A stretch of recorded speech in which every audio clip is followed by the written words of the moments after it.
क्योंकि अब आप सूक्ष्म हो गए। ये जो ज्ञान है ये आपके जड़ों का ज्ञान है। जो बाह्य में ज्ञान है, साइंस आदि जो वेस्टर्न ज्ञान है, ये सारा पेड़ का ज्ञान है। और वहाँ पेड़ का ज्ञान तो बहुत बढ़ गया, बहुत ज़्यादा पेड़ बढ़ गए, लेकिन उनकी जड़ें खत्म हो गई।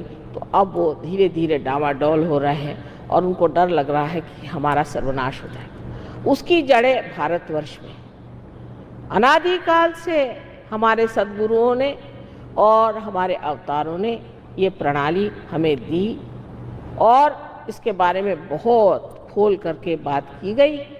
जबकि आदि शंकराचार्य आए और जब गुरु नानक साहब और कबीरदास जी ऐसे लोग आए, तब उन्होंने इस बात का पूरी तरह से उद्घाटन किया और दक्षिण में ज्ञानेश्वर जी ने इस पर बहुत बात कही।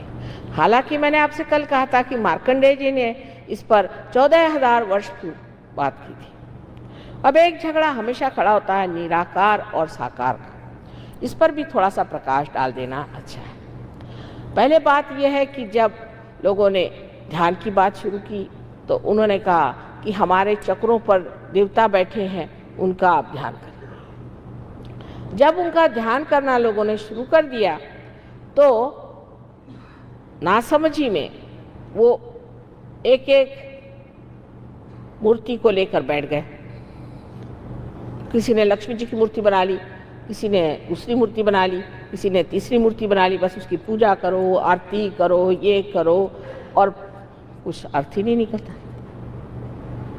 तो लोगों ने कहा कि अगर शहद लेना है, मधु लेना है, तो फूलों की बात करने से क्या फ़ायदा, वो तो फूल में ही अटक जाता आदमी। तो उन्होंने कहा तुम शहद की बात करो, मधु की बात करो, तो फिर निराकार की बात होगी। इसमें बहुत से लोग आए, जैसे मोहम्मद साहब थे, नानक साहब थे, कबीरदास जी थे। पर यह बात नहीं कि नानक साहब नहीं मानते थे, क्योंकि नामदेव तो मूर्ति पुजारी थे, उनको कैसे इन्होंने माना। और अगर मोहम्मद साहब मूर्ति पूजा को नहीं मानते थे तो मक्केश्वर शिव को उन्होंने क्यों पूजा। लेकिन वो जो बात उन्होंने की थी वो सूझबूझ से, समझदारी से की थी, न मानने से नहीं या मानने से नहीं।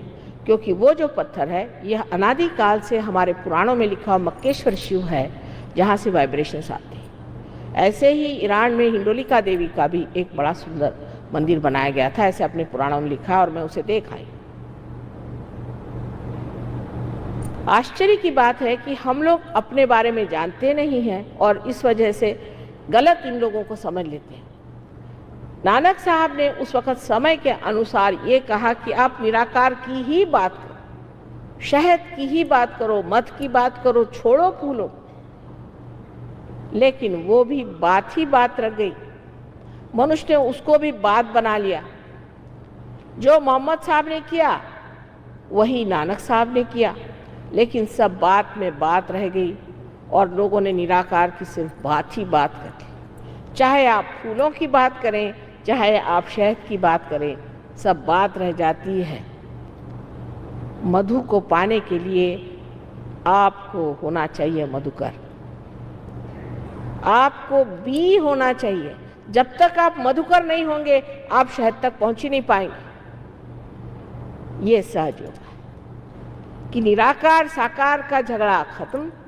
अब आप मधु को पाइए, पहले आप शहद को पाइए, फिर बात करेंगे। उसका जब आप स्वाद पाइएगा तो आप सामने आ जाइएगा और कहिएगा कि माँ ये आनंद हमने पाया नहीं, ये निरानंद है, ये हमने पाया नहीं। ये इतनी सुख की चीज़ है, इतने आनंद की चीज़ है।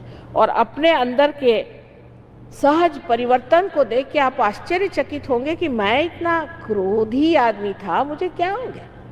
मैं तो शराबी कबाबी था, मुझे क्या हो गया।